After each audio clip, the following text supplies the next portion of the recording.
Listeners, I have important news before we dive into today's episode.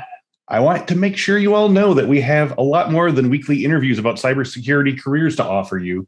You can actually learn cybersecurity for free on our Infosec skills platform. If you go to infosecinstitute.com/free and create an account, you can start learning right now. We have 10 free cybersecurity foundation courses from podcast guest Keytron Evans, 6 cybersecurity leadership courses from also podcast guest Cicero Chimbanda, 11 courses on digital forensics, 11 courses on incident response, 7 courses on security architecture, plus courses on DevSecOps, Python for cybersecurity, JavaScript security, ICS and SCADA security fundamentals, and more. Just go to infosecinstitute.com/free and start learning today. Got it? Then let's begin today's episode. Today on Cyberwork, Andrew Howard, CEO of Kudelski Security, returns to give us his cybersecurity predictions for 2022. How will cybersecurity protect the supply chain? Why is quantum computing on all his clients' minds? And how would Andrew rewrite security from the ground up if a genie granted him 3 wishes? Find out today on Cyberwork. Welcome to this week's episode of the Cyberwork with Infosec podcast. Each week, we talk with a different industry thought leader about cybersecurity trends, the way those trends affect the work of Infosec professionals, and offer tips for breaking in or moving up the ladder in the cybersecurity industry. As the CEO for Kudelski Security, Andrew Howard leads the global cybersecurity business, focusing on the global expansion of the group's cybersecurity activities, as well as broadening Kudelski Security's solutions. Andrew joined Kudelski Security in 2016 as the Chief Technology Officer. And that's when we last saw him. He was on our podcast a couple years back. As CTO, Andrew led Kudelski Security's technical strategy, product development, engineering, and research, overseeing in particular the launch of the group's Internet of Things Security Center of Excellence, its managed security services platform, and the delivery of Secure Blueprint, the group's cyber business management platform. In 2019, he was promoted to Chief Executive Officer to scale the business out of its build phase and into a leading global cybersecurity provider. Andrew is also a Global Futures Council member for World Economic Forum and holds information security certificates from ISACA and ISC Squared. So last time Andrew was on the show, we talked about the security implications of the mass migrations into the cloud, which at that point was still something that a lot of people thought was a little bit down the road. Now, obviously, we've gotten a lot further along. And Andrew has come back to talk to us a little bit about some of his predictions for 2022. Andrew, welcome back to Cyberwork. Hey, thanks for having me. So I don't remember if I asked you this before, and certainly if people haven't heard your old episode, they should go back and listen to it. But can you give us your security journey? Where did you first get interested in computers and tech, and what drew you to it? It's a good question. My mom has a photo on her desk from when I was 5 or 6 taking apart a radio. And so as a kid, I was taking things apart a lot and was kind of a fiddler, wanted to understand how things work. Then sometime in the 90s, I saw the movie Sneakers. Oh, yeah. Dan Aykroyd, Sidney Poitier, Robert Redford, great movie. And that, I didn't know what I was getting interested in at the time, but that movie definitely got me interested in the security space. And then ultimately, when I was at university, I took an internship with a U.S. Army R&D organization. Okay. And they needed help making sure these systems didn't get accessed by people they shouldn't be accessed by. And at the time, they didn't call it cybersecurity, but that's what it is today. And it's been ever since. Okay, so the last time you were on the show, as I said, we discussed security issues related to migrations into the cloud. So obviously, lots changed since then. Considering the changes in the world due to changing work environments and the need for an accelerated move into the cloud, how do you think the process has evolved? Like, where did you think you saw it back then, and how has it been on kind of a global scale now? So I think the last time we talked, I think I told you that most companies are looking at the cloud and will be there one day, I think was if you're not there now, you're on your way, right? Or you're on your way. I mean, at the time I was meeting with CIOs, and it was certainly on their roadmap for where they were heading. Today, if I look across our client base and all the CIOs I've met, I haven't seen a board deck yet that doesn't say we're getting out of our data centers if we're not already out. I mean, one. The second thing I think is true is we see a lot more born in the cloud companies than ever before. Makes sense. And I will say working with them is a very different challenge than working with a legacy company. They tend to move at much greater speed and velocity than the legacy player will, just because they're dealing with the old and the new. And then the third thing I'll say that I don't know that I anticipated back then is that everybody seems to be hybrid cloud, even if they don't know it. I mean, they might tell you they're all AWS or they're all Azure, but what you find once you get in is that they've got things everywhere. I mean, Azure, Google Cloud, every SaaS platform you can think of. So I think the story in 2017 was right. People are moving that direction, but the story today is they're there and they're getting in and they're expanding.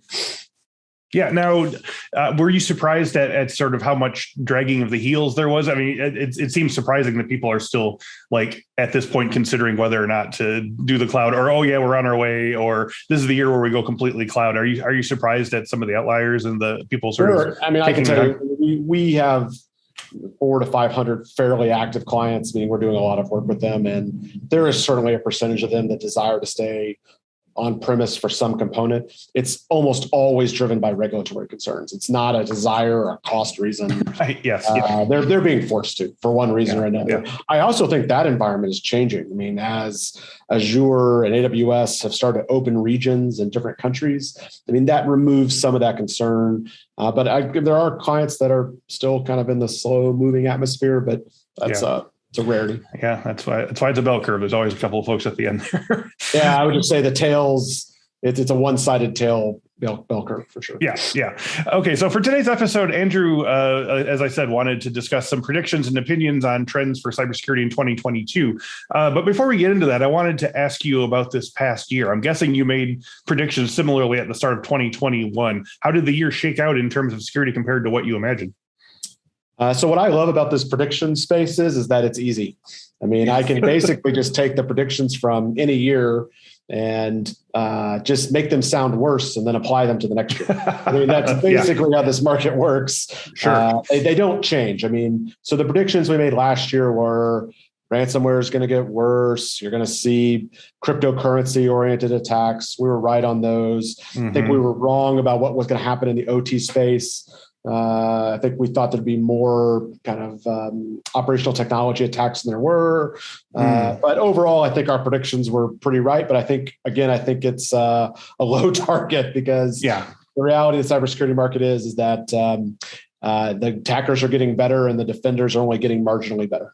Right. Yeah. I was going to say, I've talked to a few guests who said that, like, even more depressingly, things haven't really changed that much in 15 years, let alone 1 year. You're still... I mean, I can make a pretty good argument that there hasn't been a major cybersecurity defensive innovation in 40 years since the creation of public key cryptography. Doesn't mean we're not doing a good job, and it doesn't mean that we're incrementally improving, but the attackers are financed well and are moving fast. Can you see in your mind, whether it exists or not, what that next huge innovation would even be, or if it's on the horizon? I think it's this quantum computing topic. 5 or 6 years ago, and even a year ago, we were saying it's coming someday. I mean, it's been something that we've been hearing about. We are getting to the point that it's more real. I mean, we have clients that are in the more regulated space that are starting to worry about it. I mean, NIST is about to publish their quantum algorithms. I think it's time to start paying attention. I don't know that it's time to start getting worried.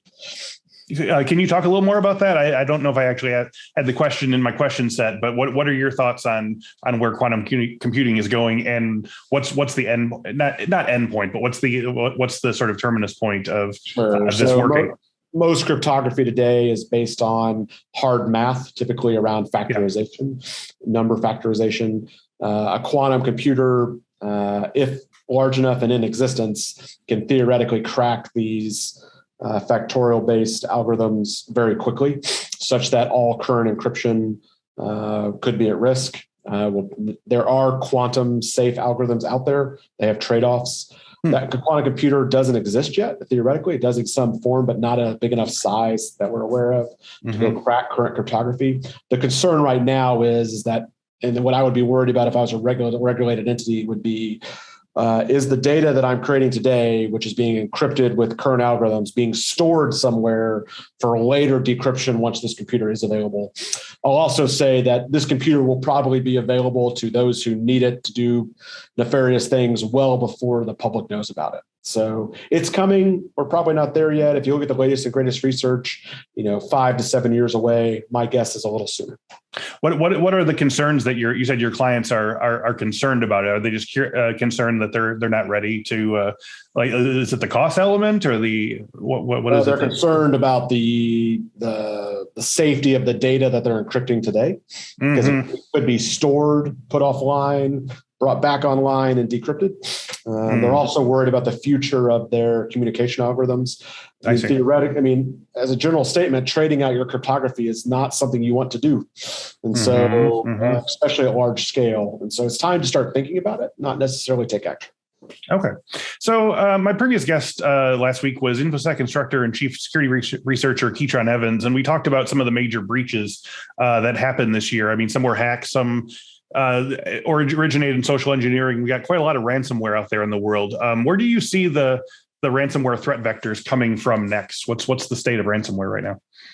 Ransomware is the money-making tool of choice today. I would say that it is a symptom of the problem, not necessarily the problem.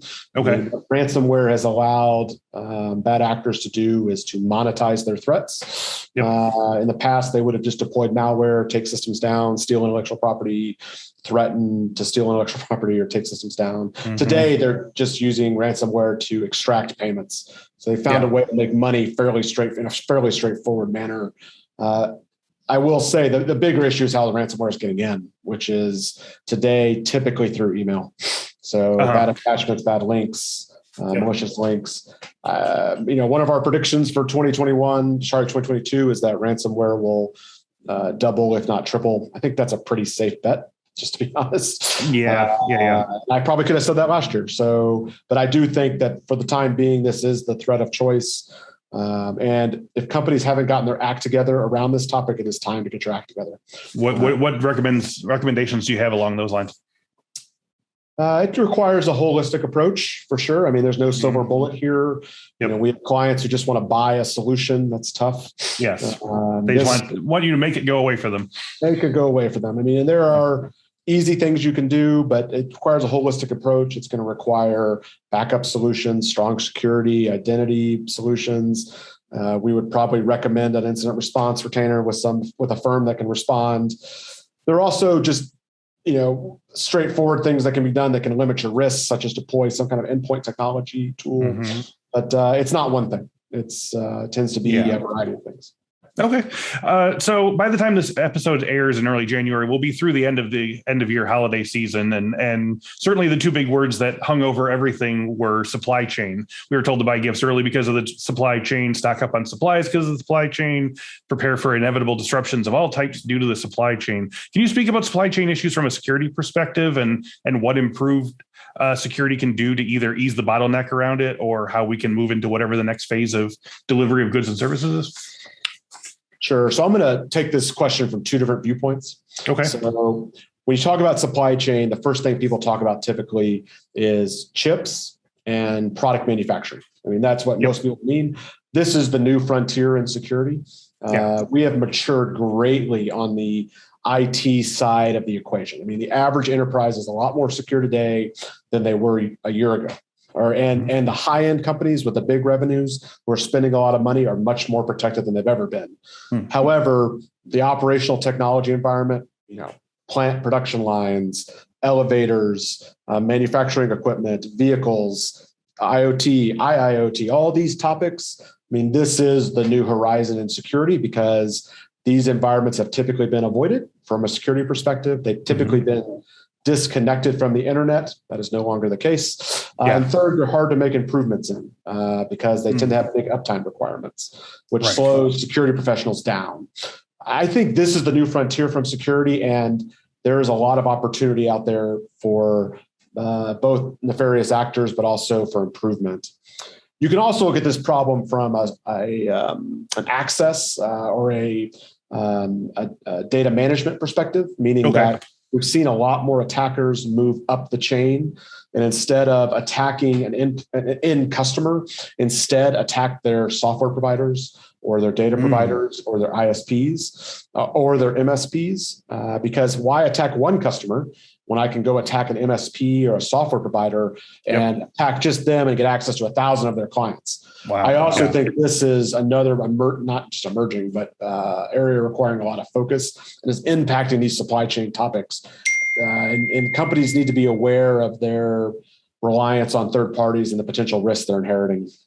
Now, you said that there's a lot of opportunities opening, not just for bad actors, but for us to improve things. Is this an area? I mean, obviously, all security is an area of growth. But is this an area of growth for people? You know, we're always looking for opportunities for people just getting started in their security journey to look for new career directions. Is this strengthening the supply chain? Is that something that people can start looking towards as a future career? I think so. I would probably categorize it more as physical device security. Okay. I think there is a super need for young talent on the traditional IT side of the equation. There is about to be a equally large need on the kind of manufacturing side of the equation as well, because it's not just your laptop anymore. It's all your IoT devices, it's your thermostats, and it's also nuclear plants. So there's opportunity. Now, a great deal of the questions addressed above, especially supply chain, pertain also to, the 900-pound gorilla in the room, COVID-19, and the way it's changed society, and including work and the way everything sort of, travels. It's looking from this vantage point that for the time being, at least, hybrid work, you working some days in the office and others from home, is here to stay. So how will these new trends in the way and the places we work change the cybersecurity landscape, if at all? So, we've been in this pandemic for 18 months now, 20 months now. First 6 months, absolutely, it was remote system access. Employees were not in the office anymore. Now they're at home. All the remote systems are potentially vulnerable. I mean, that is where all the attention was early. Now I don't see that as the biggest issue. I think the most pervasive issue at this point is employee trust. Because we now, lots of companies have employees that they've never seen in person. And employees that are not in the office might have a more transactional relationship with their employer.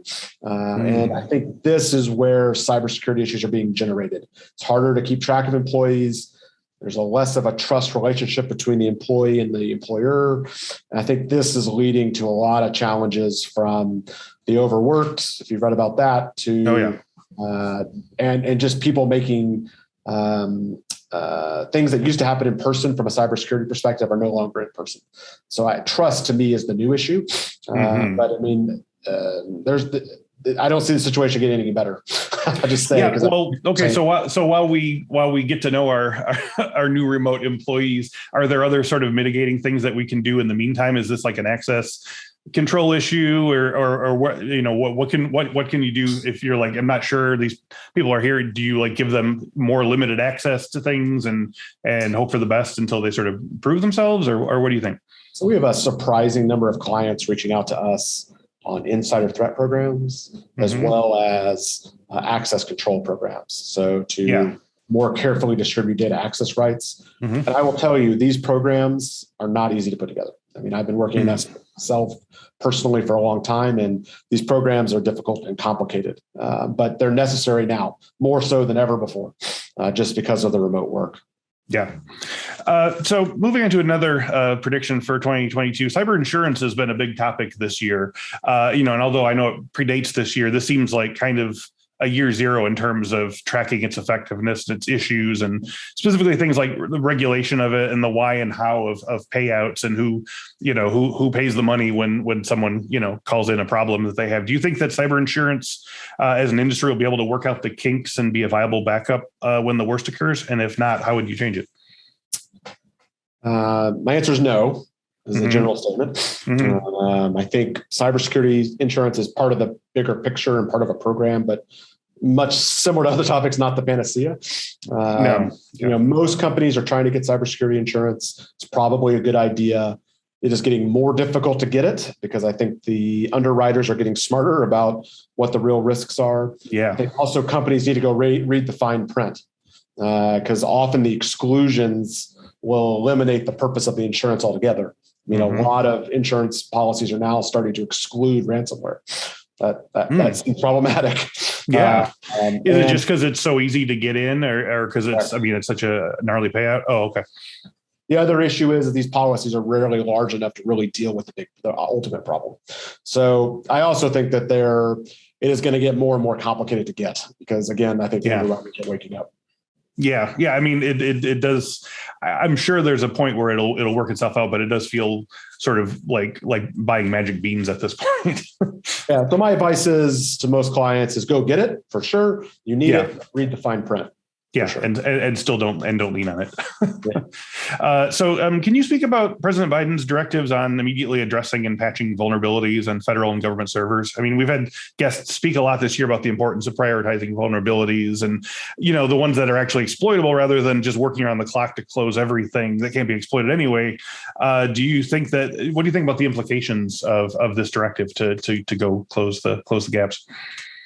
I'm not surprised that Department of Defense and government systems have vulnerabilities. Yeah, I mean, that is to be expected. Sure. I think the overall theme of the executive order makes sense. I mean, the government should go for priority in these cybersecurity topics. Yeah, I don't think there's anything new here, to be honest. I think it's not a surprise that an enterprise as big as the U.S. government has issues, and I think the executive and the CEO, for all intents and purposes, is putting pressure to close holes. It's probably smart.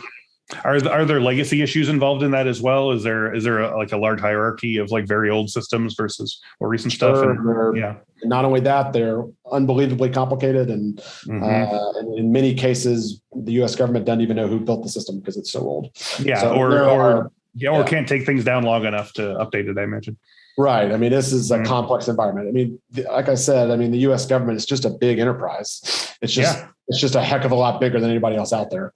So yeah. So, I mean, do you see it being, because GDPR was a good idea, but it seems like it's been implemented oddly. Do you think if this is a good idea, do you think that it's going to do what it intends to do? I think it'll have marginal improvement. I mean, you're going to get a lot more benefit out of it having the right leaders in place driving these programs than you are out of any executive order. Got it. So here's the part of the show where I hand you the magic wand or the genie with 3 wishes and let you make the pie in the sky changes to the cybersecurity industry that you'd like to see. So where do you start? So first thing I would do is get my DeLorean. Back to the Future reference. Yeah, absolutely. Get that flux capacitor going. Get the flux capacitor rocking, and then go back with Marty McFly to about late 1980s. Let's do it. When all these protocols are being written, FTP, HTTP, and basically slap them in the face and say, don't build any of these that don't have security built in. So I think that kind of underlying protocol model of the internet has been foundationally broken for a long time. And a lot of the issues we see today, less so today maybe than 5 years ago, because a lot of the secure protocols have taken over. But that would have saved us a lot of bad heartache. I think secondly, I would go, if I could do a magic wand, I would fix the authentication behind email. Email is where a lot of our challenges come from today. It's driven by a lack of authentication on the other side of the equation. And it's not that the technology doesn't exist. It just isn't usable. If my mom can't figure out how to send an encrypted email, then it just isn't going to work. Absolutely. Then probably, third, I would really, if I could go fix anything, it would be, I would really encourage organizations to not rely on security training awareness so much. I think I visit with a lot of clients where their solution to all problems is security training and awareness. And my view on that is there's a place for security awareness and training, but it is a last line of defense, not first line of defense type solution. And most security problems are the fault of people like me. I mean, there needs to be, I blame security practitioners for not creating good, usable solutions to a lot of problems. A good example would be phishing. This is just a place that security practitioners have failed. I mean, flat out. And we should not be counting on, anti-phishing programs or phishing training programs in companies to solve this problem. I mean, this needs to be a technology solution that takes it out of the hands of accounting or HR or an admin or an IT person. It's a fallacy that is created by our profession, and it needs to be resolved. Do you feel like that's something that the security industry has sort of kicked that can down the street by putting it into the laps of the end users? Yes, I'm a big believer in not blaming the end user. Okay, yeah, me too. An end user goes and clicks on an email, and that leads to a breach. Is that the end user's fault, or is that the security leader's fault? And the answer is it's the security leader's fault. And the security research world and the security practitioners, we have to go give organizations the tools to not blame the end user. I see lots of companies taking action on employees who, make a stupid move on their computer that leads to data exposure. And I just think that's probably the wrong way to think about it. That's why I don't like these phishing programs as much as maybe someone might think I would. Can you see what does the technology look like that would sort of like put phishing completely out of mind for an end user? Like, does it exist in the world? Is it something that's yet to be built, or is it just the will to implement it? I think it's a complex problem. I mean, it requires the right email solutions, the right authentication, and the right data analytics to go do it. But there's, in my mind, theoretically, I mean, obviously I would have built this myself right this second if I knew the solution. But I think we as security practitioners, this is one area that we have definitely failed. I mean, there is opportunity for improvement here. And most security practitioners would tell you that email is their biggest threat vector. And so this is something that needs to be resolved. And by the way, that's been true for 15 years. Yeah. Yeah. It's more true than ever. So can I make one comment on the phishing thing? Please. I mean, if I have, so running a phishing campaign where you measure how many people click the phishing email, I think that's just a mistake, because I think you're running after the wrong metric. What I would much rather see organizations do is, instead of tracking who clicks on the email, go track who reported it. Okay. So you deploy a training email around phishing, and 15% of your employees reported it as phishing to security.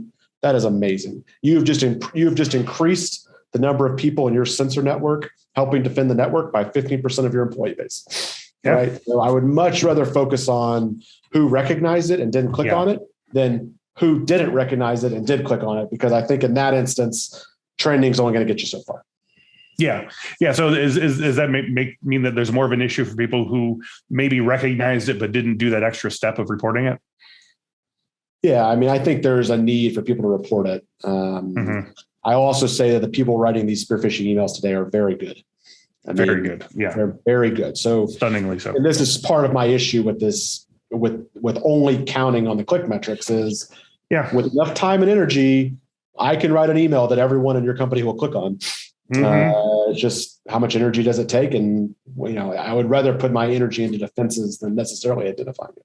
Right. So speaking from a work perspective, what advice would you give cybersecurity students who are getting their knowledge and experience in 2022? What trends or innovations should they be watching for in the new year? So what I see happening in the security environment is security as code. I mean, this is basically the trend. And it's driven by the earlier conversation around the cloud. The security leaders of tomorrow are software developers today. I mean, I'm pretty sure of that, because what I see all of our clients doing is trying to automate the security process, and they're doing it because they can't find enough people. Plus, they want better efficacy. So by automating, they could have more confidence in their mitigations, more confidence in their controls, and it's faster, better, smarter. Well, that puts a huge amount of demand on people that understand how to automate and how to take a complex problem and turn it into a simple solution that can be done over and over and over again. So, I mean, what I tell more junior people that are interested in getting in this space, problem solving is requirement number one. Got to be interested in solving the problem. And then two is some data analytics skills and some scripting, automation, programming skills. even if it's just basic Perl and Python, are super valuable to the average employer. Nice. So as we wrap up today, Andrew, could you please tell our listeners about Kudelski Security and some of the projects and productions you're excited about going into the new year? Sure. So we're a Swiss-based, as you can see in the background. There we are, live from Switzerland. Matterhorn, cybersecurity firm. We focus on enterprises, big and small. We have been on the market since 2013 with major presence in Europe and the US. And we help enterprises get ready for the attack that is inevitably coming. So we provide advice on how to protect your network. We provide evaluation of your network and your controls that protect that network. And then we'll secure the network on your behalf, either secure it and let you run it, or secure it and let us run it. In addition, we work in a lot of spaces to develop strong security solutions, everything from blockchain, which is a fast moving market, with a lot of security demands, to operational technology, and how that space is evolving and what tools are required. We like to think of ourselves as a partner to our clients as they move their business. We like to protect their business models. So we'd appreciate the opportunity to talk to anyone that has needs. I was just about to wrap up here, but you mentioned blockchain security. Can you talk about that at all going into 2022? What are the concerns going around that right now? This is our fastest growing business segment, far and away. Our company historically has been engaged in cryptography. We have a lot of cryptographers on staff, and they are in hot demand in the blockchain space. Okay. Because the amount of venture capital being moved into the blockchain space to develop decentralized finance apps and exchanges and new cryptocurrencies is at a pace like I've never seen before. I mean, the number of apps being developed is at a crazy, crazy pace. And all of those apps have security vulnerabilities that need to be mitigated. All those exchanges want to be secured. All those crypto algorithms underneath the new chains and currencies require validation. And so that's where we play. We partner with companies that are developing those technologies and help them secure their business models. All right. One last question for all the marbles. If our listeners want to learn more about Andrew Howard or Kudelski, where can they go online? Company website's always the best. KudelskiSecurity.com, KUDELSKI, KudelskiSecurity.com. Great. Andrew, thank you for joining me today and talking us through your predictions for the near future. It's been a lot of fun. Thank you very much. And as always, thanks to everyone listening and supporting the show. New episodes of the Cyberwork podcast are available every Monday at 1 p.m. Central, both on video on our YouTube page and on audio wherever fine podcasts are downloaded. I'm also excited to announce that our Infosec Skills platform will be releasing a new challenge every month with 3 hands-on labs to put your cybersecurity skills to the test.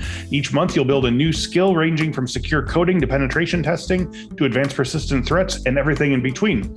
Plus, we're giving away more than $1,000 worth of prizes each month if you solve the puzzles and let us know. Just go to infosecinstitute.com/challenge and get started right now. Thanks very much again to Andrew Howard, and thank you all for listening and watching. We will speak to you next week.